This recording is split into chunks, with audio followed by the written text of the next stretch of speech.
Eu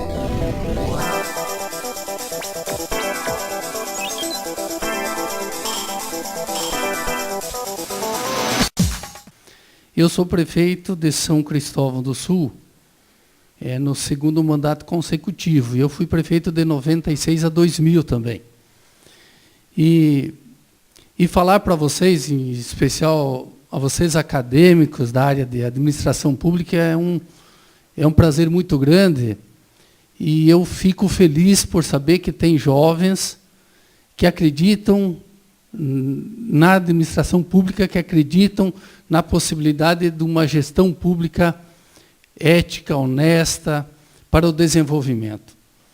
E a gente vê no nosso país aí, a gente vê muitos jovens hoje falam em política, eu não quero nem saber disso, é uma coisa, isso é ruim porque estejamos nós comprometidos ou não, nós estamos fazendo política. E daí a gente vem aqui falar sobre experiências inovadoras, e o João coloca muito bem essa questão.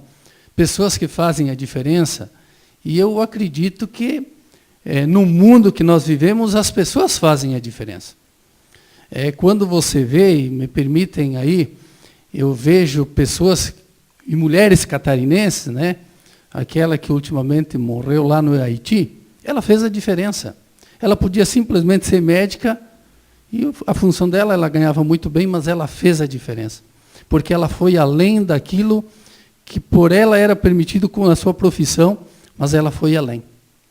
E ela revolucionou e salvou milhões e milhões de crianças através de um projeto simples, da questão da criação da multimistura, para resgatar dignidade às crianças desnutridas.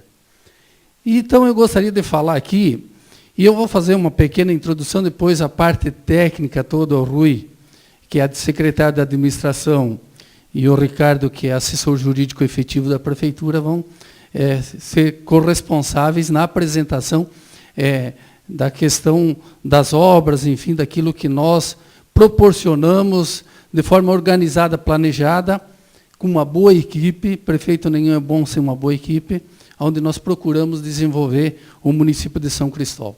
São Cristóvão do Sul fica situado no Planalto Serrano catarinense, emancipado do município de Curitibanos há 20 anos atrás, fica entre Lages e Curitibanos. Pertencemos à região do Vale do Contestado.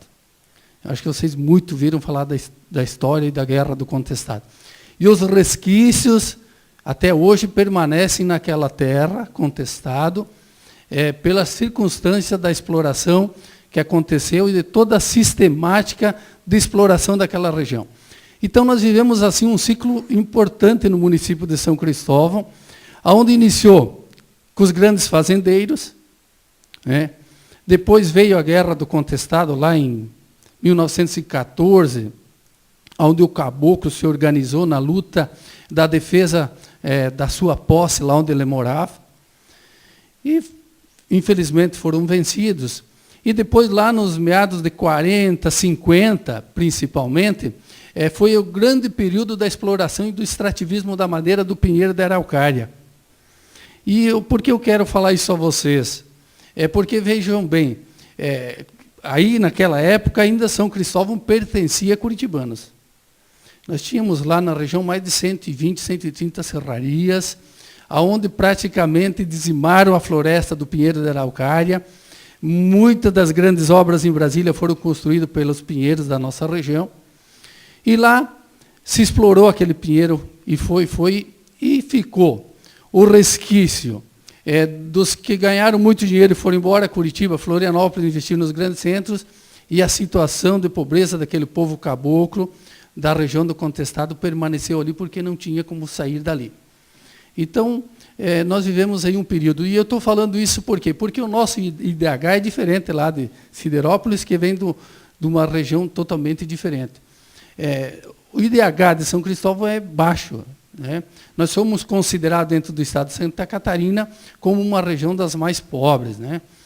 E quando eu vim morar em São Cristóvão, lá emancipou em 92, eu vim em 90, eu fui candidato a vereador já no primeiro mandato e fui eleito vereador.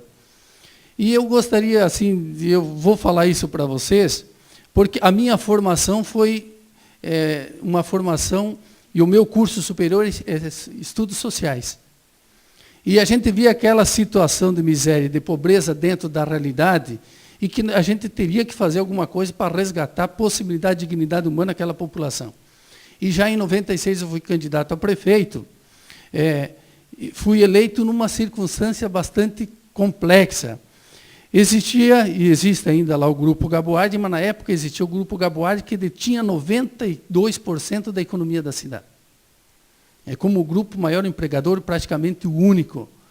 E aquela ânsia do povo de dizer que nós queremos desenvolvimento, e com aquela possibilidade, visualizando o Jaime como um fator diferente, de uma possibilidade diferente, praticamente impossível uma eleição dentro de um grupo muito forte economicamente, e a gente considerado pé de chinelo, mala nas costas, sem terra, porque a gente estava envolvido com essa população mais pobre, carente, mas mesmo assim fomos vitoriosos, e aí nós começamos a visualizar um processo diferente de estruturação do município que voltasse a 2 pontos fundamentais importantes.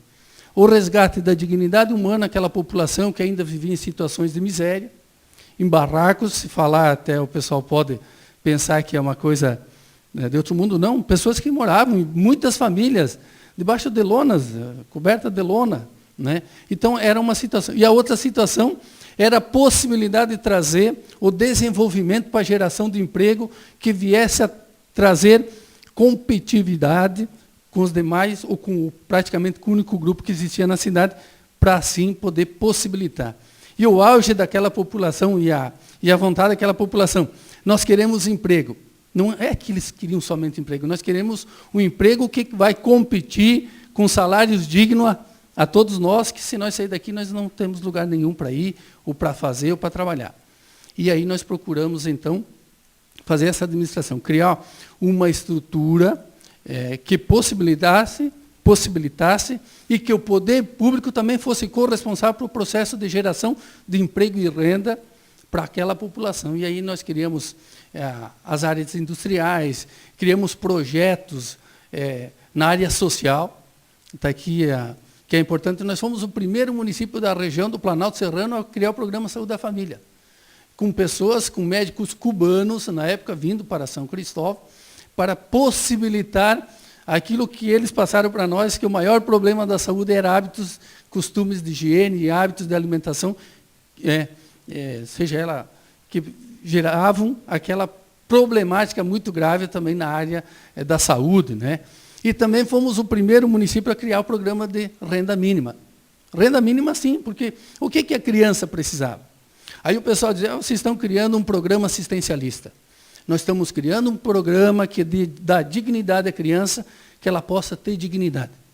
A corresponsabilidade dos pais vinha junto num processo de colocar a criança na escola, da vacina em dia, todo um processo que vinha resgatar. E aí foi se criando todo um processo dentro deste município que possibilitasse as 2 questões. Nós tínhamos o desafio de criar possibilidade de dignidade humana ao cidadão e desenvolvimento ao mesmo tempo. Então, agora eu vou passar ao Rui, que vai mostrar todo um processo de como a gente fez e o que a gente fez para trabalhar essa questão do desenvolvimento em São Cristóvão. Bom, a coordenação desse processo de desenvolvimento, de enfrentamento dessa realidade fática que o prefeito demonstra, ela pode ser resumida para nós em 3 elementos. Ele tem suas características sociais, que eu vou tentar elencar rapidamente. O prefeito já situacionou a questão do renda mínima e da saúde da família. Mas também tem uma dimensão econômica e tem um terceiro passo, uma terceira dimensão, que é a questão do investimento na infraestrutura. Evidentemente, a questão social, a dimensão social, é o primeiro passo do investimento do município, já nos anos 90, e depois, evidentemente, com muito mais consistência nesses segundos 2 mandatos, a partir de 2005. Então, além do programa Renda Mínima, que, aliás, foi um dos primeiros em Santa Catarina e um dos primeiros no Brasil. Muito antes de se falar em bolsas, o município de São Cristóvão do Sul criou legislação e tinha algumas dezenas de famílias que entravam no programa de assistência quando da situação de risco. Então, isso são coisas que se caracterizaram como precursão no município. Do mesmo modo, perante essa realidade que o prefeito descreve de subhabitações, o município criou um programa de auxílio à construção e de moradias, que significa o seguinte: recursos do orçamento municipal são destinados à assistência social, um conselho de habitação elege famílias, e seja através da construção de novas moradias, seja através da reforma. E aí é um elemento muito interessante, porque a questão da reforma é um ponto muito interessante, que é onde o município talvez foi excepcional.